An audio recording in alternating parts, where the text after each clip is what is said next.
मी बीड जिल्ह्यातील कवडगाव या ठिकाणी आहे। हे कवडगाव म्हणजे डॉक्टर संपदा मुंडे यांचं गाव आहे। मी त्यांच्या घरी आहे, त्यांची शेतीवाडी इथंच आहे आणि डॉक्टर संपदा मुंडे यांनी काल सुसाईड केली।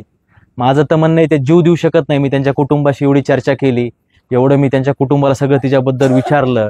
त्या एका शेतकऱ्याचं लेकरू एवढ्या गरिबीतून वर जाऊन एवढं वर नाव स्वतः केलं, उच्च शिक्षित झाली, डॉक्टर पदापर्यंत गेली आणि त्या प्रशासनाच्या स्थानिकच्या एवढं मजबूत प्रकारे गेल्या 1.5-2 वर्षापासून लढत होते। त्या अचानक जीव कस काय देऊ शकतं? नाही देऊ शकत। काल भाऊबीज होती, भाऊबीजीला आपल्या महाराष्ट्रातील आपल्या एका भगिनीने जीव दिला। ही महाराष्ट्रातील सर्व बंधूंसाठी फार मोठी शोकांतिका आहे। त्याच भगिनीचं मी तुम्हाला आज घर दाखविण्यासाठी त्यांचं कुटुंब दाखवितो आहे। मी इथं आलेलो आहे। हे छोटंसं त्यांचं घर आहे। इथं हे 2च खोल्याचं घर आहे आणि पाहू शकता हा कोठा आहे। इथं त्यांचे आजोबा बसलेले आहेत, त्यांचे वडील आहेत, काका आहेत, त्यांचे भाऊ आहेत। किती गरीब कुटुंबातले आपले डॉक्टर संपदा, म्हणजे किती गरिबीतून वर गेलेली। आणि काल भाऊबीजे दिवशी तिने जीव दिलाय, स्वतःचा जीव दिलाय किंवा जीव घेतलाय हे आपल्याला तपासानंतरच कळणार आहे। भैया तुम्ही डॉक्टर संपदाचे बंधू ना? कसं होतं तिचं पहिल्यापासून लहानपण वगैरे? अभ्यासू, फार अभ्यासू होते? फार अभ्यास होत। तिला एवढा त्रास झाला पण तिने तुम्हाला कधीच कळविल नाही? मजबूत प्रकारे लढली म्हणायचं ती। आणि काका हे जे तक्रारी केलत्या आपल्या डॉक्टर संपदाने, ह्या किती दिवसापूर्वी केलत्या? म्हणजे हे जून मध्ये केलं, 19 जूनला तक्रार दिलेली आहे। पण आम्हाला फक्त तोंडी एक वेळेस ती असं म्हणाली होती की पीएम चे काम मला वारंवार करावे लागतात आणि पीएम रिपोर्ट बदलण्यासाठी पोलीस प्रशासनाकडून दबाव दिला जातो। तर ह्या गोष्टीची तक्रार त्यांनी त्यांचे जे उपजिल्हा रुग्णालय फलटण या ठिकाणी ती काम करत होती, तिथले जे MS आहेत त्यांना त्यांनी कल्पना दिली होती, धुमाळ नावाची। त्यांनी काय ते मॅटर सिरियस घेतलं नाही आणि वरिष्ठाकडे त्यांनी कळवायचं तेही कळवलं नाही। त्यानंतर तिनं एक अर्ज पोलीस निरीक्षकाच्या एसपीच्या साहेब यांच्याकडे दिली, तक्रार केली आहे। पोलीस प्रशासनाच्या विरोधात ती फलटण या ठिकाणचे जे ग्रामीण पोलीस स्टेशनचे लोक आहेत की जे पीएमचा रिपोर्ट बदलण्यासाठी दबाव आणत होते, त्यांच्याबाबत SP कडे तक्रार केली आहे। त्यांनी तिची दखल नाही घेतली।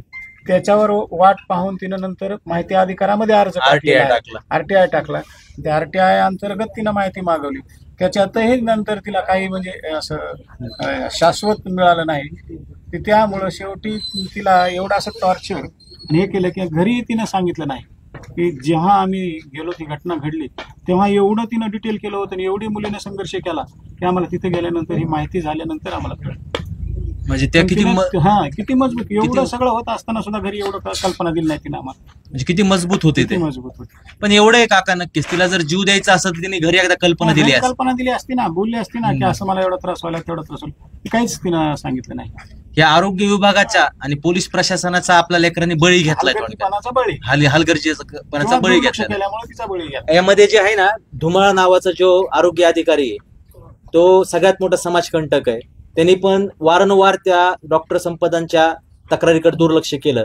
त्याच्यानंतर पोलीस अधिकारी महाडिक यांच्याकडे पण तक्रार, वरिष्ठ पोलीस अधिकारी महाडिक यांच्याकडे पण तक्रार केली, पण महाडिकनी पण संपदांच्या तक्रारीकडे दुर्लक्ष केलं। म्हणजे पाहू शकतात आपण की ह्या महाराष्ट्रातल्या एका प्रशासनातल्या विभागातल्या लोकांनी एका होतकरू लेकराचा, शेतकऱ्याच्या लेकराचा, गरीब कुटुंबातलं लेकरू ज्याने शून्यातून विश्व निर्माण करून उच्च शिक्षित झालं, त्याचा फक्त डॉक्टर संपदा पीएम रिपोर्ट बदलीत नव्हत्या, नियमबाह्य काम करीत नव्हत्या, चुकीचं काम करीत नव्हत्या, नियतीला धरून कार्य करीत होत्या। म्हणून ह्या पोलीस प्रशासनाने, आरोग्य विभागाने त्यांचा जाणून बुजून बळी घेतलेला आहे। आपल्याला फक्त महाराष्ट्रामधले, आता आपली संपदा तर वापस येऊ शकत नाही भैया, काका आपली संपदा येणार नाही आप्पा, फक्त दुसरी संपदा महाराष्ट्रात होऊन द्यायची नाही म्हणून आपल्याला लढा द्यायचा आहे। आणि जे कोणी काय ते आरोपी आहेत त्यांचं पुन्हा धाडस वाढू नये। त्या आज एक संपदाची हत्या सापडली तर अशा महाराष्ट्रात कितीतरी अजून डॉक्टर संपदा होऊ शकतात। त्याच्यामुळे त्या सर्व आरोपी गजाड, ते कोणी लोकप्रतिनिधी असतील, त्यांचे PA असतील, कोणी जे धुमाळ नावाचे अधिकारी असेल, ते महाडिक असेल, ते बदने असेल, बनकर असेल, या सगळ्यांना कडकडीत शासन झालं पाहिजे। आणि महाराष्ट्राच्या मुख्यमंत्र्यांना मी विनंती करतो, गृहमंत्र्यांना, आज मी यांच्या कुटुंबापाशी बसतो, त्यांच्या कुटुंबाची एकच मागणी आहे की ह्या प्रकरणामध्ये SIT स्थापन झाली पाहिजे। बरोबर आहे ना? SIT स्थापन झाली पाहिजे आणि न्याय भेटला पाहिजे। आणि दुसरी महाराष्ट्रामध्ये संपदा ही झाली नाही पाहिजे, म्हणून तरी कमीत कमी SIT नेमून शासन करा. ते आजीबाई कोण आहे? आमच्या आहे. आई आहेत का? आमच्या आहे. अच्छा हो, अच्छा, म्हणजे आजी आजी आहेत. तुम्ही वडील आहेत ना? घाबरू नका, आपण सगळे महाराष्ट्रातले सोबत आहेत, लढायचा आपल्याला. आजीबाईंना कल्पना आहे का सगळ्या गोष्टीची? अजून नाही एवढी कळत नाही वयामानाने वगैरे. मी एकदा तुम्हाला आपली डॉक्टर संपदा स्वर्गवासी झाले असते तरी कशा पद्धतीने शिकली, कशी राहिले, ह्यांचं कुटुंब कसं आहे हे बघा. हे 2 खोल्याचं घर आहे, हेच किचन आहे आणि तेच बेडरूम आहे. हे पहा, इकडं कोठा आहे हो. ह्या कोठ्यामध्ये पण तिथं बास ठेवलंय, तिथं लोक सर्व राहतात. आणि इथे हे किचन आहे.